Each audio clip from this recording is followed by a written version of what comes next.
para cada um de vocês. Eu queria que vocês abrissem a Bíblia no livro de Hebreus, no capítulo 12. E enquanto você encontra na sua Bíblia, no seu aplicativo, eu cumprimento vocês que nos acompanham pelas redes sociais, seja o YouTube ou o Spotify.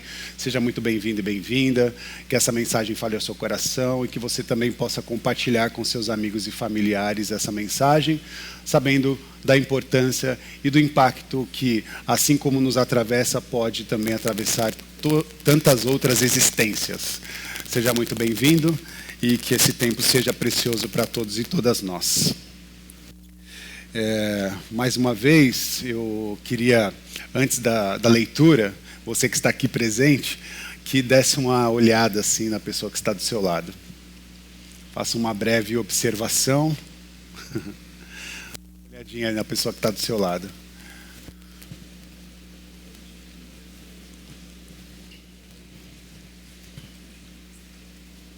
Olha para o rosto dela. Foi bom? Deu certo? Agora pode olhar para mim aqui. A minha pergunta é sobre o que te trouxe aqui. E talvez aprofundar sobre essa reflexão, a ideia de tentar entender, quando você chega aqui, o que você traz. O que você traz consigo. Qual é a sua bagagem? Quais são as suas preocupações?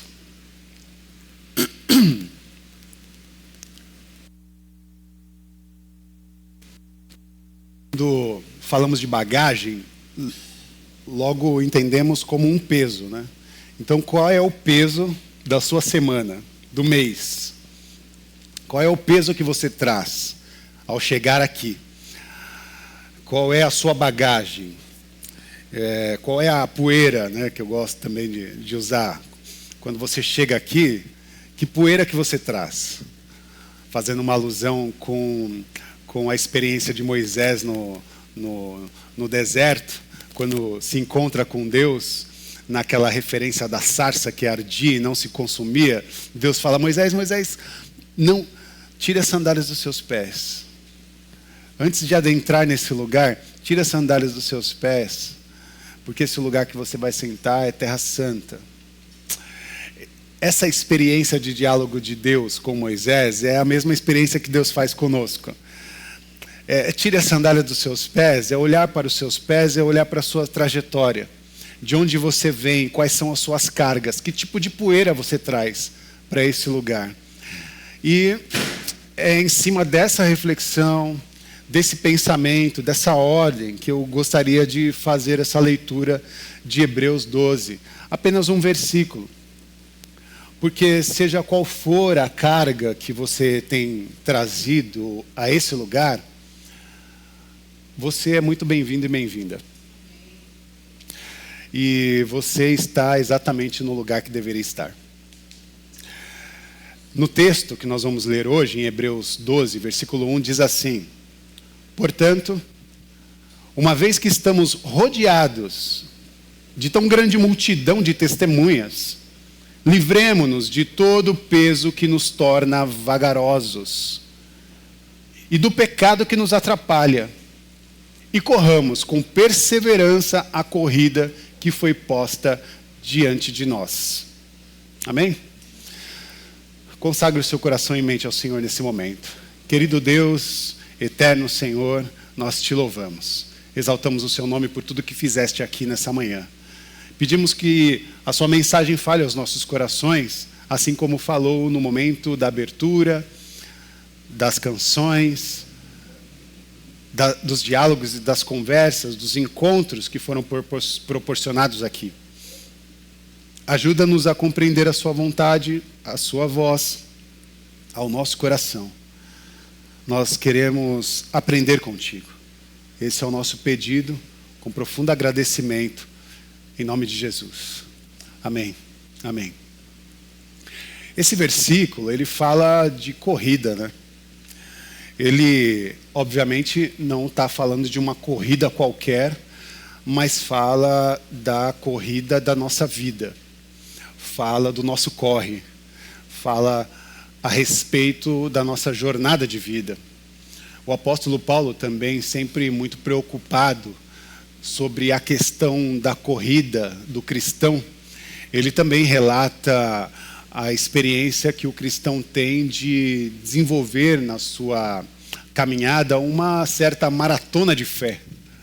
Fala sobre a espiritualidade que se entrega não por uma corrida rápida, né?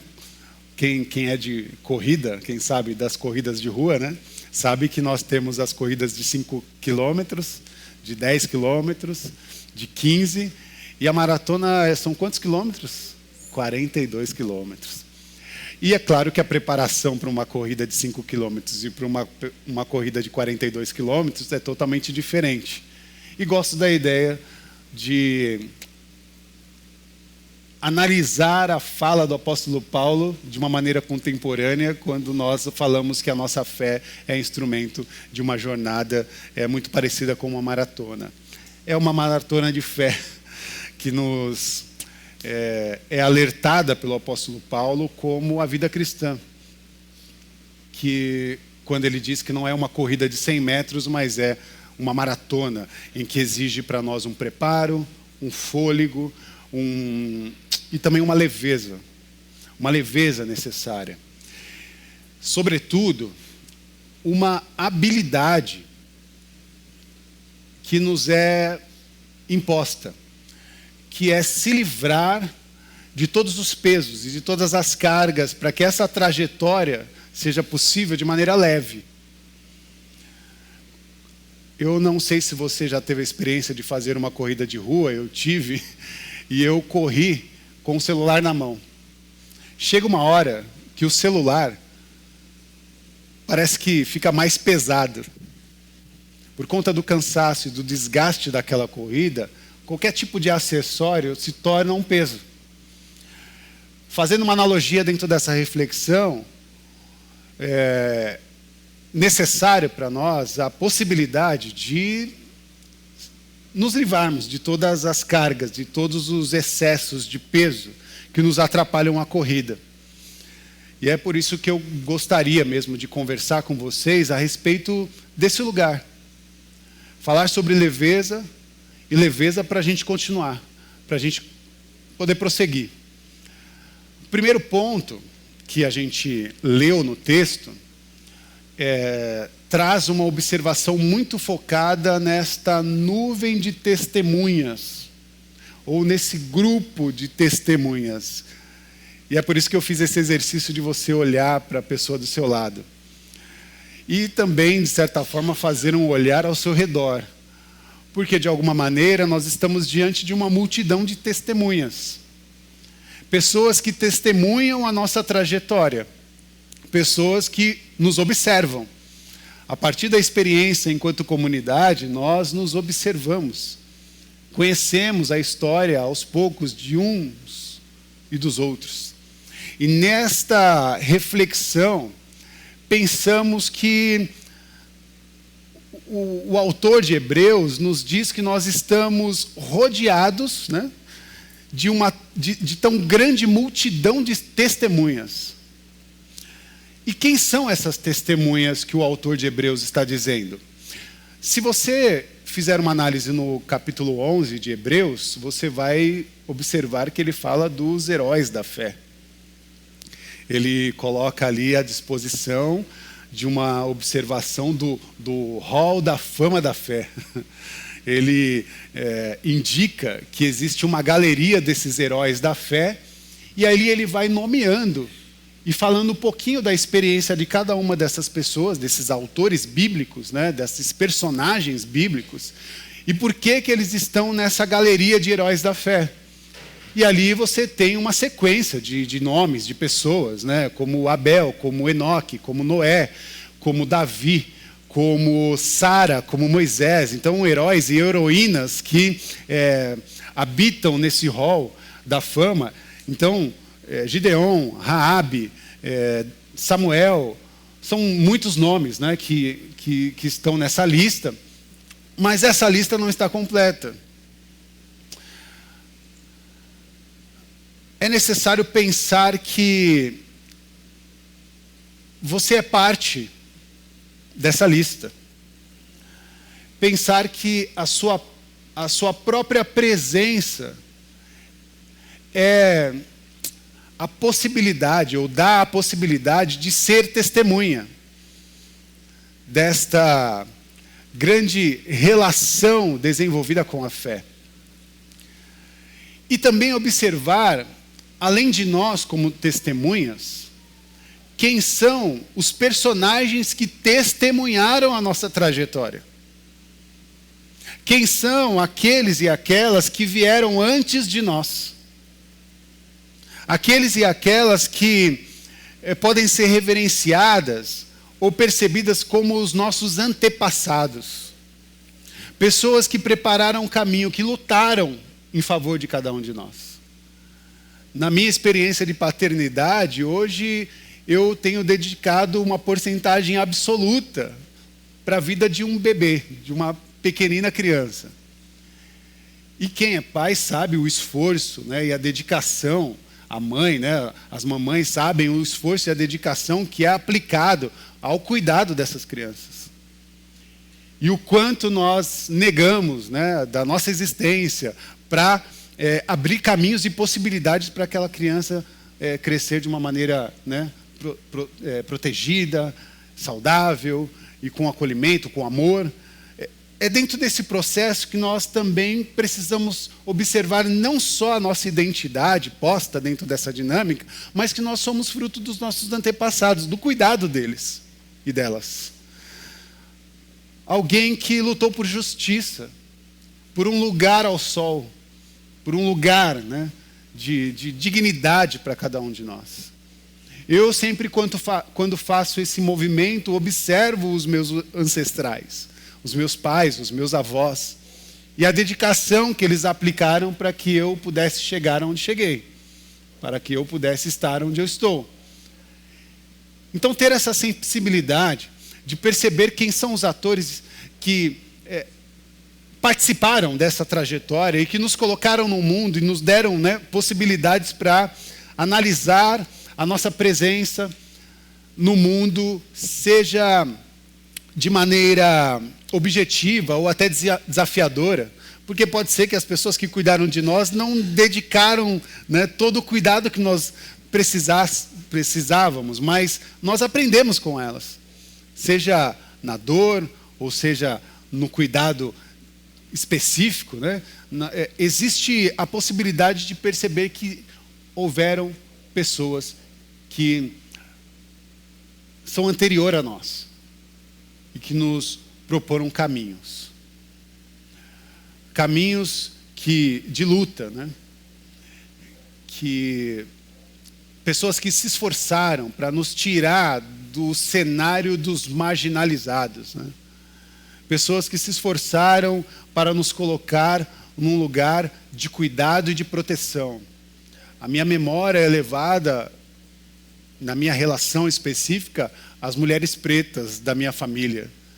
As mamães, a minha avó, e como a referência de cuidado, né, que eu tenho hoje, dentro do espectro pastoral, de certa maneira, influenciada por essas mulheres. A forma como eu fui cuidado, a forma como eu fui orientado, e pensar que foi por essas mulheres pretas que a minha vida foi lapidada a partir até de uma oração simples. Quando o filho sai de casa para o trabalho, para o colégio, ou às vezes até para o rolê. É a partir da oração dessas mulheres, intercedendo pelo nosso cuidado, pelo nosso favor, que nós estamos aqui e chegamos até aqui.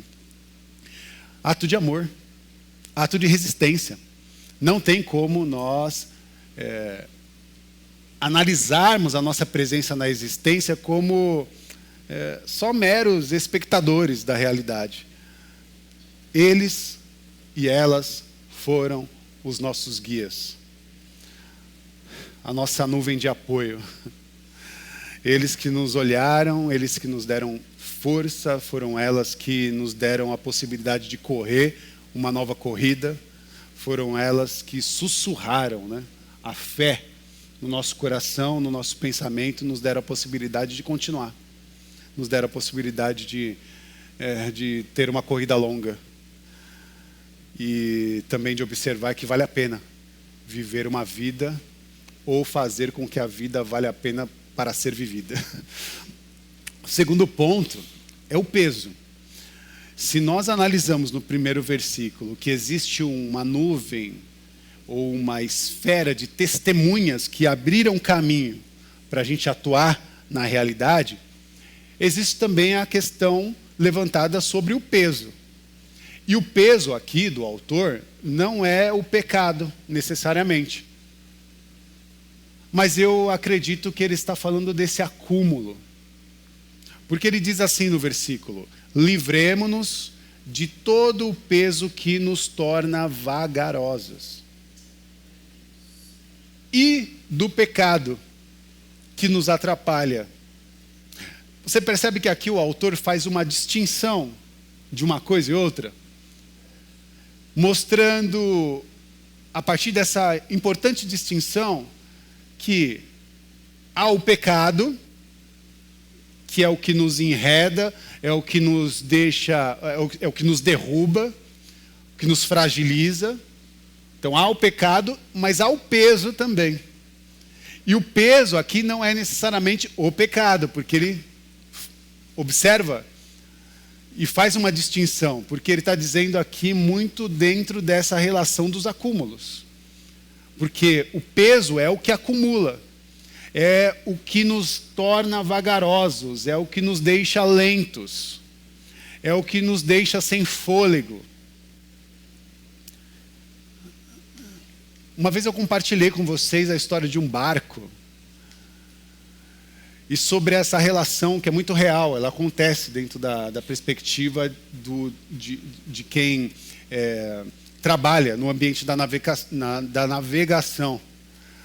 Porque o barco, na verdade a história era que um barco sofria de lentidão. E eles começaram a analisar por que aquele barco estava lento. E eles foram atrás de técnicos específicos e importantes para fazer a análise, né, e a revisão técnica daquele barco para que ele possa ter uma navegação fluida. O problema é que quando eles fizeram toda essa revisão no barco e colocaram o barco novamente para o trabalho, o barco continuou lento, continuou com esse problema de lentidão. E houve um ancião lá, conhecedor, né, marítimo, e pediu para que aquele barco fosse retirado do mar. E aí eles falaram: será que necessita mesmo esse trabalho de retirar o barco do mar? Nós já observamos, o motor está bom, toda a parte técnica já foi revisada, o barco está bem. Essa lentidão não é conhecida por nós, a gente não entende. Agora, retirar o barco para quê? E ele disse: retira o barco. E ao retirar o barco, eles notaram que no casco do barco havia um sem número de crosta, de sujeira. Sujeira marítima, que ao longo do tempo foi se conectando ao casco e tornando aquele barco mais lento. E aí o que eles fizeram? Rasparam o casco, tiraram toda a sujeira, e ao colocar o barco novamente no mar, o barco recuperou a sua autonomia, a sua rapidez, a sua dinâmica. Quando nós observamos histórias como essa, nós percebemos que nós muitas vezes somos como esse barco. A gente até faz algumas revisões, alguns check-ups, mas a gente ainda entende que há uma certa lentidão, algo que parece que ainda nos segura no chão, que nos dá dificuldade de avanço. Em certo momento, a gente precisa de um olhar de fora, um olhar técnico, um olhar objetivo, seja por um profissional da saúde, da psicologia, da psicoterapia, seja por um pastor. Haverão momentos que nós precisamos de um olhar de fora. E haverá também outros momentos que a gente vai precisar fazer uma análise profunda dos nossos sentimentos. E é bom saber que essas observações transitam, né, as nossas conversas no estudo bíblico, a respeito dos nossos sentimentos, daquilo que nos atravessa. O casco do barco é a nossa alma. O casco do barco é a forma das coisas que grudam nele, em nossa alma, né? São as nossas experiências de vida. Aquilo que nós carregamos sem processar. São as cargas que nós levamos e que não processamos, que não analisamos. Muitas vezes não percebemos. E um exemplo é o ressentimento. O ressentimento que você carrega, por exemplo, de algo que você ainda não perdoou. Quando você não libera perdão, você desenvolve um ressentimento. E ao desenvolver esse ressentimento, essa mágoa mal resolvida, te adoece. E é muito importante que a gente faça, dentro desse processo, certa autocrítica, para evitar a paralisia, o adoecimento. E as nossas expectativas, enquanto sociedade, ou na verdade as expectativas que a sociedade impõe sobre nós, elas precisam também de uma certa análise, para que a gente não avance, ou melhor, para que a gente não se torne, para que a gente não fique paralisado por conta de certos julgamentos sociais. Então percebe que o perdão, ressentimento, a mágoa, a incapacidade de autocrítica e até a própria sociedade pode nos paralisar. E que esse peso, embora não seja um pecado em si, ele nos torna vulneráveis, nos torna lentos, faz com que sejamos todas e todas lentos em amar, em cuidar, em sonhar, em servir, em até refletir a realidade de maneira objetiva, como ela é. Por que há pessoas tão más? Porque há pessoas que em nome de Deus fazem maldades? Porque estão ressentidas. Porque são frágeis e têm dificuldade em perdoar. Porque não servem. Não servem no sentido do serviço. Não estão dedicadas ao serviço para com o outro. Muito e tão pouco conseguem amar, respeitar. E por conta dessa fragilidade não produzem justiça. Estão perdidas. Perdidas em sua própria mágoa, em seu próprio ressentimento. E a grande revelação é: você não pode correr a sua corrida com esses pesos. E mais, não pode também fazer da sua corrida uma corrida que leva a bagagem de outras pessoas. Porque se uma hora a gente observa que estamos carregando uma bagagem nossa, de dor, de mágoa, de ressentimento, corremos o risco também de levar bagagens terceiras. Terceirizar bagagem. Ressentimento de outras pessoas. Peso externos. E aí de repente você fala: poxa, por que eu estou assim? Você está assim por conta de uma questão externa, que nem era para você ficar carregando. E olha como é bom a gente pensar sobre essa relação com o peso que o autor está trazendo para nós. E fazendo uma distinção sobre a ideia do pecado. Então aqui necessariamente esse peso não é o pecado. Ele fala: livre-se do pecado. E o pecado a gente pode abrir uma conversa a respeito disso. Mas agora eu queria me ater a essa relação dos pesos emocionais que carregamos e que podemos tratar, trabalhar, para que a gente possa ter uma corrida com leveza. Terceiro ponto é provocar em vocês uma certa ousadia.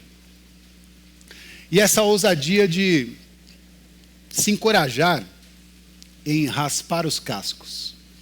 Vou pedir mais um pouquinho de água, por favor. Obrigado.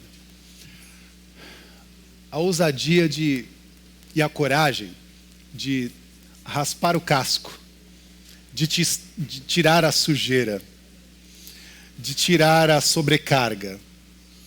Alguém disse para você assim: você precisa parar com isso. Você precisa se desconectar desses ressentimentos. Olha, você precisa perdoar. Você precisa liberar o perdão. Você precisa se encontrar consigo mesmo e ter uma conversa franca. Ir para aquele quarto que Jesus nos ensina aí, sabe? Onde não tem interferência. Trocar uma ideia com você mesmo. Olhar no espelho e fazer uma análise objetiva de como você está. Obrigado. Uma análise objetiva dos seus sentimentos, dos seus ressentimentos, das suas mágoas. E mais, nomear os seus sentimentos e os seus ressentimentos e as suas mágoas. Não falte no estudo bíblico. Comece a nomear os seus sentimentos. E faça uma observação verdadeira sobre estas questões ou sobre esses questionamentos. Porque nada melhor do que a gente ser sincero com a gente mesmo. Um psicoterapeuta vai te ajudar. Um psicólogo vai te ajudar a encontrar esse caminho. Mas se você não for sincero com você mesmo, não vai ter psicólogo, psicoterapeuta, pastor e um anjo na terra que faça você mudar ou se desconectar. Então eu quero te encorajar a tirar o barco em alguns momentos e raspar o casco. Tirar a sujeira que te torna vulnerável. A ousadia de observar as suas vulnerabilidades e limpar, raspar o casco. Vou usar essa experiência, essa nomenclatura assim, de raspar, né? Raspa, né? Porque tem coisa que tem que, né, pegar e é uma crosta dura, difícil de sair, né? Trabalhosa, dolorida, que machuca. Mas a gente precisa fazer esse movimento. Ouse ter um encontro consigo mesmo.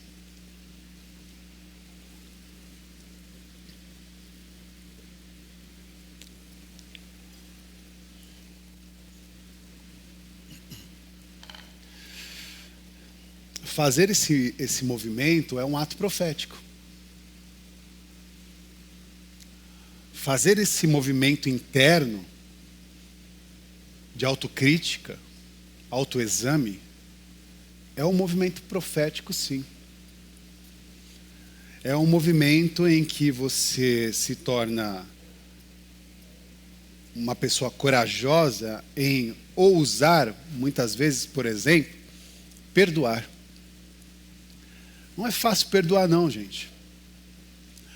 E eu quero que você ouse perdoar.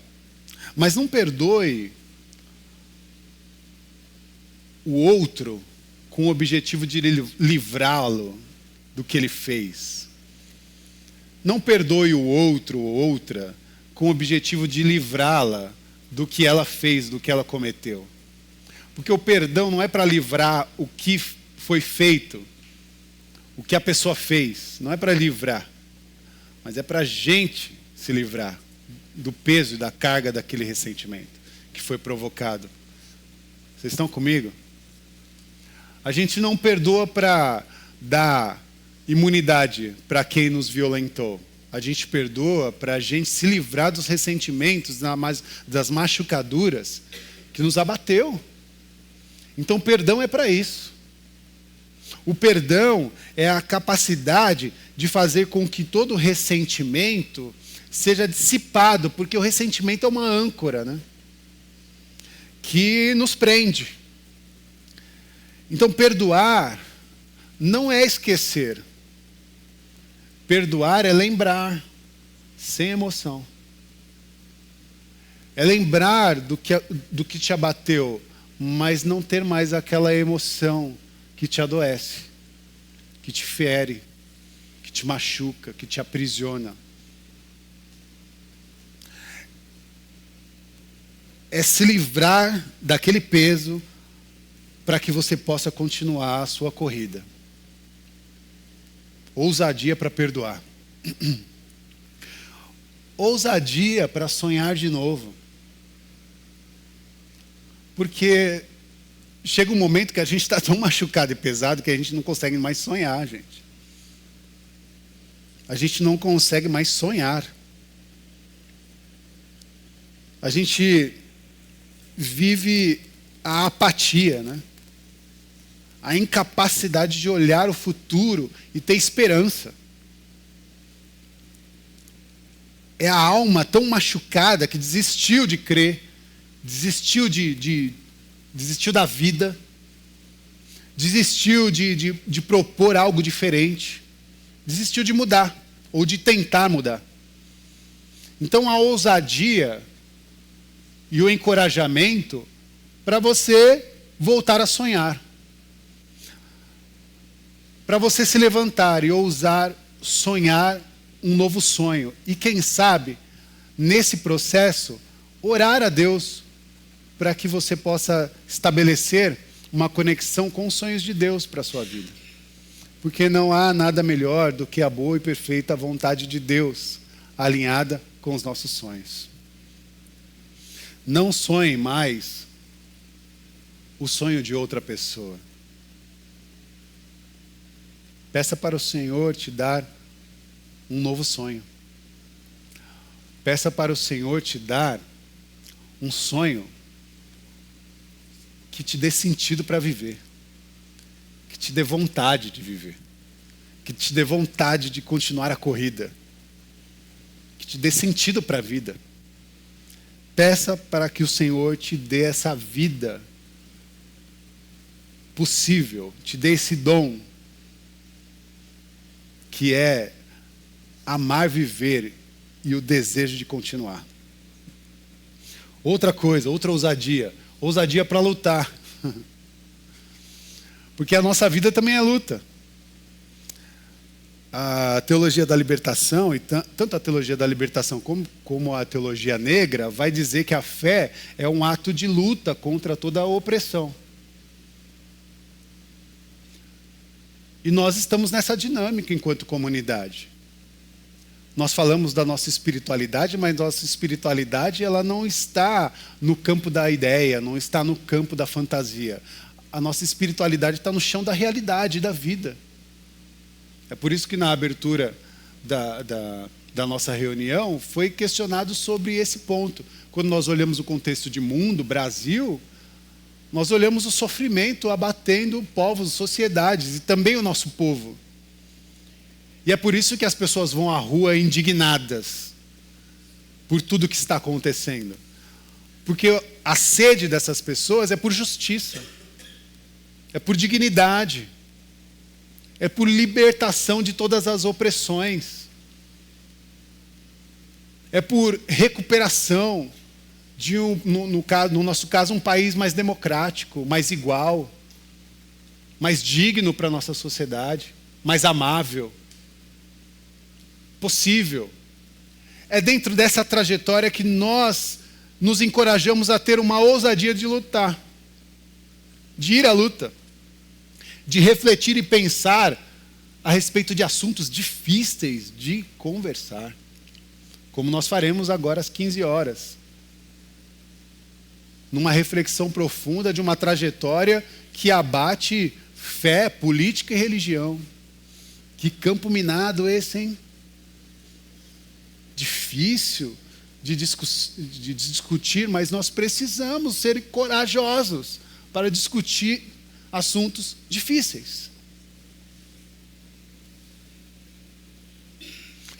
E termino minha reflexão dizendo que nós precisamos de um segredo. E o segredo é leveza. Leveza para que a gente possa observar em nossa trajetória um novo jugo, que é o jugo de Cristo. E como fazemos tudo isso, né? A resposta não está na nossa própria força, porque o autor de Hebreus nos aponta para Jesus, que é o autor e consumador da nossa fé. Jesus nos faz um convite extraordinário em Mateus 11, 28 ao 30, que eu quero ler para vocês. O próprio Jesus diz: venham a mim, todos que estão cansados e sobrecarregados, porque eu lhes darei descanso, leveza, alívio. Tomem sobre vocês o meu jugo, e aprendam de mim, pois eu sou manso e humilde de coração. E vocês encontrarão descanso para as vossas almas, pois o meu jugo é suave e o meu fardo é leve. Jesus não oferece para nós um novo jugo. Na verdade, Jesus nos oferece um novo jugo, diferente do jugo do qual a sociedade do seu tempo levava. E que não é muito diferente do que a gente leva no nosso contexto e em nossa realidade. Quando observamos o jugo, e aí a palavra jugo todos sabem o que é, né? Para quem não sabe a origem da palavra jugo, o jugo era um suporte de madeira que era colocado sobre o gado, né? Os bois que carregavam os suprimentos naquela época. Obviamente não haviam caminhões, carros naquela época, todo o suprimento era levado pelos bois, pelos cavalos. E aí aquele gado, né, aqueles bois, aqueles fortes, aqueles touros, eles levavam a partir de um suporte de madeira que era chamado como jugo. E esse jugo prendia o rosto, né, a cabeça daquele animal, para que ele observasse a fronte, e era direcionado pelo seu, né, pelo seu articulador ali, né, o seu condutor. Então o jugo era esse suporte de madeira que juntava o gado e fazia o gado ir para aquele determinado caminho a partir daquele condutor, né, da forma como ele gostaria. Então o jugo também é uma forma de prisão, de dor, de direcionamento terceirizado. É um jugo que une, né, um grupo e faz com que ele atenda a determinado objetivo. Esse era o jugo, peso, né, essa forma de manipulação. Esse é o teor da palavra jugo. E aí vem Jesus, só que ele muda. E eu gosto muito da forma como os textos bíblicos fazem esse jogo de palavras. Porque Jesus, o que ele faz? Ele não tira o nome, mas ele renomeia. Ele dá outro significado. Ele fala: o meu jugo não é o jugo dos sacerdotes. Não é o jugo da religião. O meu jugo não é o jugo dos militares. O meu jugo não é o jugo do Estado, da opressão que o Estado impõe sobre a população. O jugo que eu trago é um jugo leve. O meu jugo é leve. E o jugo leve de Jesus pode ser compreendido muito bem, como o Vitor fez o apontamento no início da nossa reunião, quando ele diz dos ramos, dessa conexão que nós estamos criando enquanto comunidade, e que essa percepção para nós ela é muito rica, muito valiosa e muito espiritual. A compreensão e o senso de que nós somos comunidade, que nós somos família, que somos conectados. E essa conexão é o jugo leve. Porque agora nós não estamos entrelaçados por uma mente que nos manipula ao seu próprio favor. mas alguém que se une nessa grande dança de comunidade, família, em que o respeito, o cuidado, o amor e a graça oferecida pelo sagrado desenvolve esse corpo para um bem comum. E esse bem comum não é para o ego, mas é para todos e todas. Não é para uma pessoa, mas é um vínculo de união, e união sagrada. E é isso que Jesus faz. Apresenta para nós um novo jugo, e um jugo forte, ou melhor, um jugo de forte conexão. E essa forte conexão, no sentido bíblico, e no sentido do que o próprio Jesus renomeia, é o jugo suave, o jugo leve, o jugo de Jesus.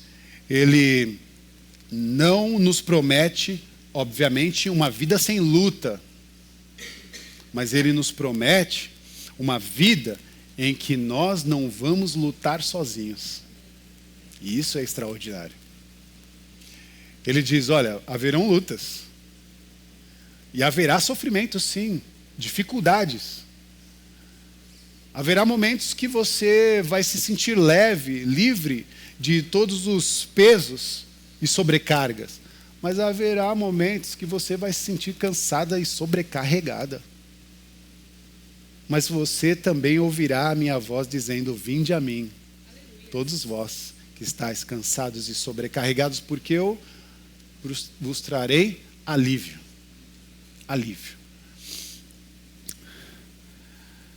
É a corrida da vida, que é longa, que exige de nós a possibilidade de evitar com que os pesos e as sobrecargas que se achegam a nós sejam refletidas diante de diversos acúmulos.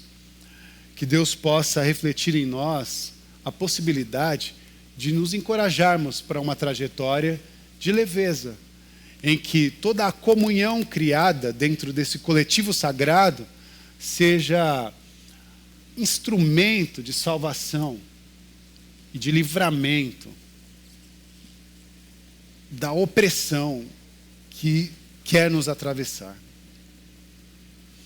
Concluo, meus irmãos e amados e amadas, trazendo a compreensão em que a corrida da vida já está posta, está na nossa frente.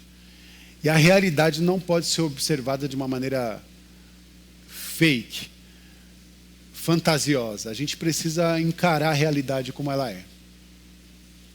E se estivermos leves, conscientes e encorajados, nós vamos atravessar esse mar.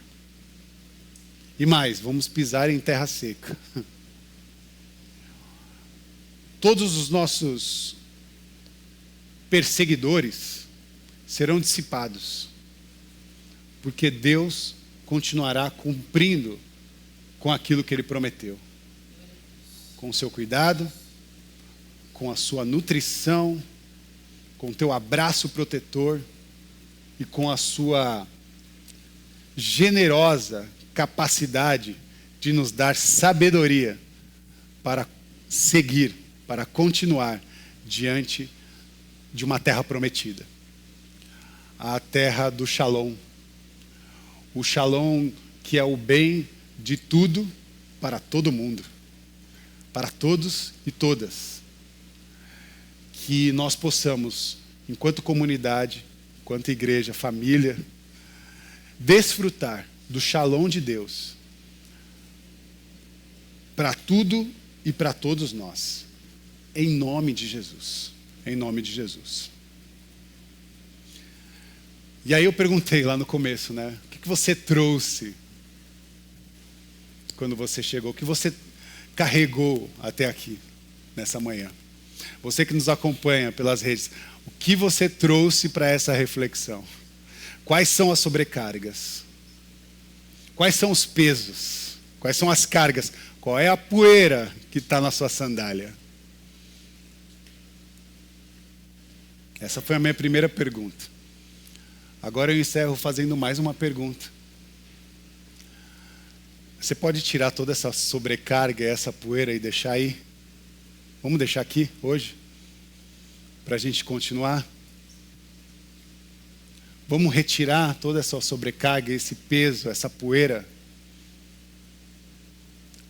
para a gente escrever uma nova trajetória, para a gente abrir novos caminhos e entender as possibilidades que elas estão adiante de nós, e que o que nos impedia era só esse peso. Mas que a corrida continua. Esse é o momento. E eu quero orar com você.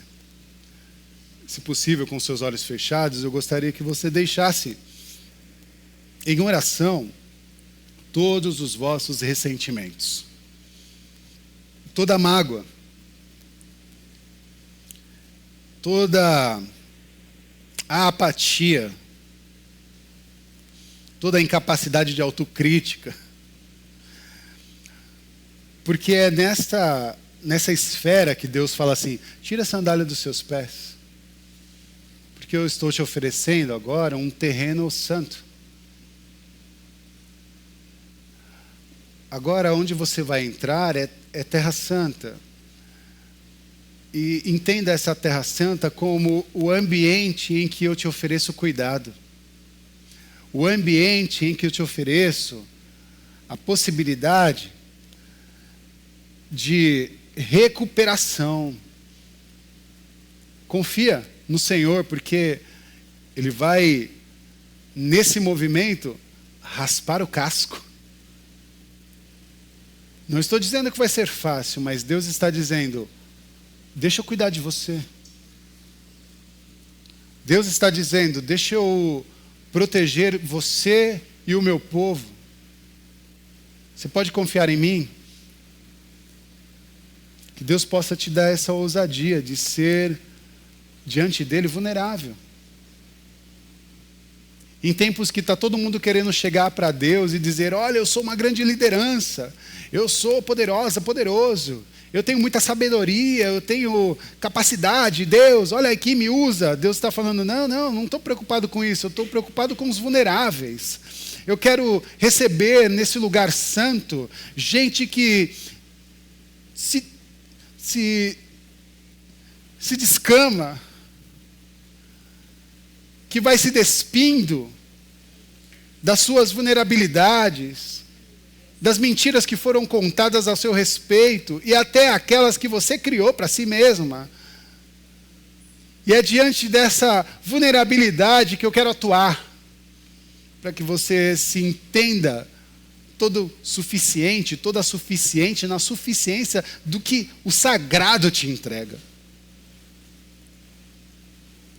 É Deus que te dá ousadia. Você não vai produzir sozinha. É Deus que te encoraja.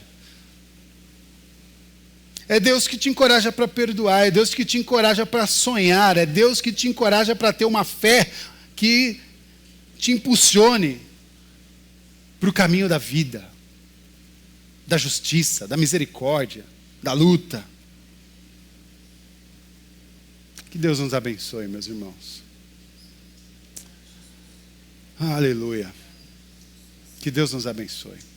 Com suas mãos aos céus, que o amor de Deus, que a graça do Senhor Jesus Cristo e que as consolações que vêm desse sopro divino da Ruá, que o Espírito Santo impacte as nossas vidas de maneira tal que nos dê a experiência da leveza de Cristo.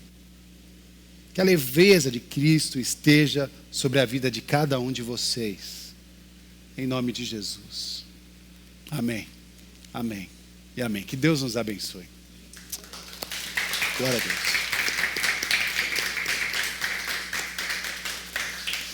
Que o seu abraço seja curador a todos e todas aqui presentes.